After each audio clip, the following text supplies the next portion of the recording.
Shalom, selamat pagi Bapak Ibu yang diberkati Tuhan. Kembali lagi bersama saya Wiwinda Vinatalo dalam Sarapan Rohani STT Paulus Jakarta. Pada pagi ini, sebelum kita merenungkan firman Tuhan, saya mengajak kita untuk kita berdoa. Bapa dalam kerajaan surga, Bapa yang baik, kami bersyukur untuk kesempatan di hari ini. Bapa masih berikan kami anugerah sehingga kami masih hidup, dan saat ini Tuhan Yesus, kami akan membaca serta merenungkan firman-Mu. Tuhan tolong urapi dan berkati kami agar firman Tuhan pada pagi hari ini boleh menjadi berkat untuk kehidupan kami. Dalam nama Yesus, firman yang hidup kami berdoa. Amin. Bapak Ibu yang diberkati Tuhan, firman Tuhan pada pagi ini saya pilih di dalam Amsal 14 ayat yang kedua. Firman Tuhan berkata, "Siapa berjalan dengan jujur takut akan Tuhan, tetapi orang yang sesat jalannya menghina Dia." Demikian firman Tuhan. Firman Tuhan saya beri tema yaitu hidup dalam kejujuran. Bapak Ibu yang diberkati Tuhan, kejujuran adalah ketulusan hati atau kelurusan hati. Kata kejujuran ini tentunya bukan sesuatu yang asing di pendengaran kita. Sebagai orang Kristen, kita diminta untuk hidup dalam kejujuran. Bacaan kita pada saat pagi hari ini sangat jelas mengajarkan kita untuk hidup dalam kejujuran.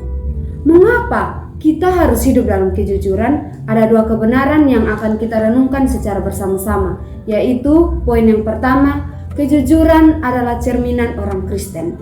Kejujuran adalah sifat dari Tuhan. Tuhan menghendaki kita agar kita hidup di dalam kejujuran. Dengan hidup dalam kejujuran, kita menunjukkan bahwa kita takut dengan Tuhan dengan menjalankan perintahnya untuk hidup jujur.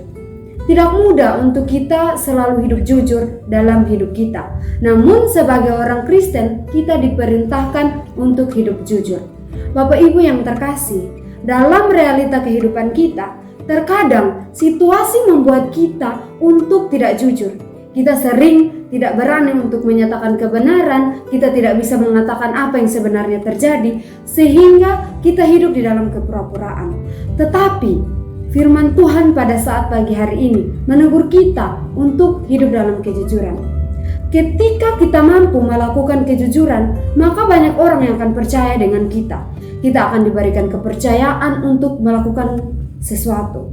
Tidak semua orang bisa melakukan kejujuran, namun saya percaya kita sebagai orang Kristen mampu untuk melakukan kejujuran. Bapak Ibu yang diberkati Tuhan, kebenaran yang kedua, mengapa kita harus hidup jujur, yaitu dengan melakukan kejujuran menunjukkan bentuk penghormatan kita kepada Tuhan. Kita percaya bahwa firman Tuhan adalah perkataan Tuhan. Nah, firman Tuhan yang datang pada kita pada pagi hari ini mengajarkan kita untuk hidup jujur. Jika kita tidak mau hidup jujur dan hidup dalam kepura-puraan, maka sama saja kita mengabaikan perkataan Tuhan. Artinya kita tidak menghormati perintah Tuhan. Sebagai orang Kristen, kita diminta untuk melakukan kehendak Tuhan, bukan melanggar perintah Tuhan. Ketika kita melanggar perintah Tuhan, berarti kita menghina Tuhan yang sudah memberikan perintah itu.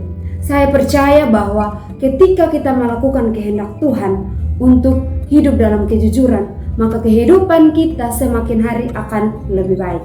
Begitupun sebaliknya, ketika kita mengabaikan perintah Tuhan, hidup menurut keinginan hati kita sendiri dan lebih memilih untuk hidup di dalam kepura-puraan, maka kehidupan kita akan tersesat dan tidak mempunyai arah dan tujuan hidup yang benar.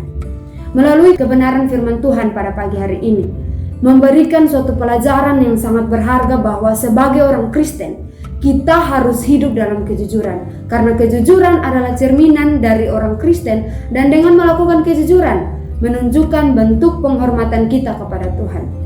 Saya percaya bahwa firman Tuhan yang datang pada pagi hari ini bukan secara kebetulan, namun ada maksud Tuhan untuk menegur kita agar kita tidak hidup di dalam kepura-puraan, tetapi hidup di dalam kejujuran. Jika pada hari-hari yang lalu kita hidup di dalam kepura-puraan, maka melalui firman Tuhan ini saya mengajak kita semua untuk hidup di dalam kejujuran agar nama Tuhan dipermuliakan lewat kehidupan kita. Demikian firman Tuhan, kiranya memberkati kita semua. Amin.